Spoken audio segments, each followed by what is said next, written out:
Sir इसमें कल arrest करने के बाद 24 घंटे में जो पेश करना होता तो आज उनको पेश करा गया। उसके बाद कोर्ट से रिमांड मांगा गया। रिमांड के ऊपर काफ़ी देर बहस हुई।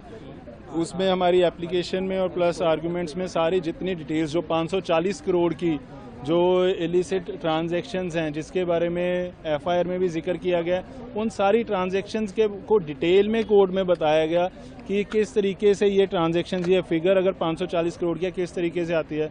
तो इसमें सबसे इम्पॉर्टेंट जो थी 4 पक्ष थे, इसमें जो 4 पार्ट्स में डिवाइड होती हैं 540 करोड़। पहला जो था कि 2007 में जब ये मिनिस्टर बनते हैं, पहले तो ये उसका जो सराया इंडस्ट्रीज जो 1980 की रजिस्टर्ड है और ये वैसे इनकी 1950-60 से ये कंपनी चल रही है, इनकी अपने घर की कंपनी है कि इनके दादा चलाते थे और फादर इस टाइम के ऊपर फादर डायरेक्टर थे लास्ट लिक्विडेशन में जाने से पहले।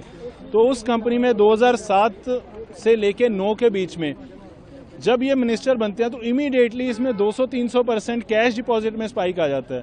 तो कैश डिपॉजिट में जब बैंक स्टेटमेंट्स इनकी चेक करी गई तो टोटल जो कैश डिपॉजिट था वो 286 करोड़ रुपए था, जबकि कैश डिपॉजिट जो इनके बैंक अकाउंट, जो इनके अकाउंट स्टेटमेंट्स देखी गई, जो इनकी कैश डिपॉजिट स्टेटमेंट्स थी, उसमें वो 1.25 करोड़ के आसपास था। तो टोटल जो डिफरेंस था 161 करोड़ का जो डिफरेंस था वो अनएक्सप्लेन्ड था, कहीं पे कोई इनकी बैलेंस शीट में नहीं, कहीं पे भी नहीं। ये था 2 साल में, जब 2007 से लेके 9 तक। इसके बाद फिर 2012-13 में जब ये दोबारा मिनिस्टर बनते हैं, उस टाइम पे ऑल ऑफ सडन एकदम स्पाइक आता है कंपनी के। जैसे टोटल जो डिपॉजिट है वो 1342 करोड़ होता है, जबकि कंपनी के रिकॉर्ड में 1106 करोड़ है। तो वो अराउंड 236 करोड़ का वहाँ पे डिफरेंस आता है। ऐसे ही फॉरेन कंपनी से लोन आता है, या तो वापस नहीं जाता, या फिर अगर जाता है तो वन टाइम सेटलमेंट, जो कंपनी प्रॉफिट में है उसके साथ वन टाइम सेटलमेंट होता है, वो भी करोड़ में।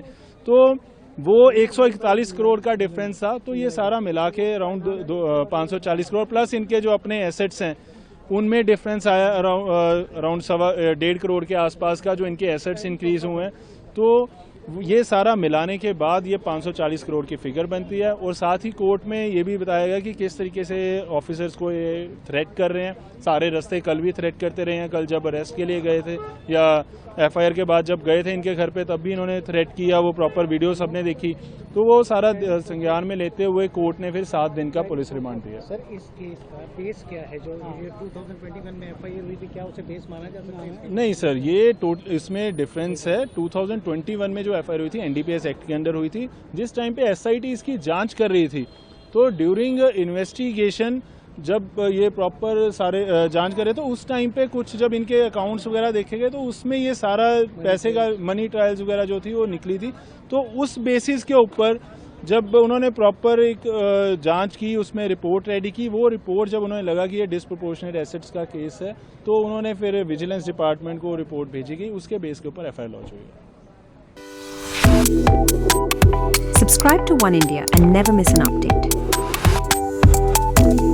Download the One India app now.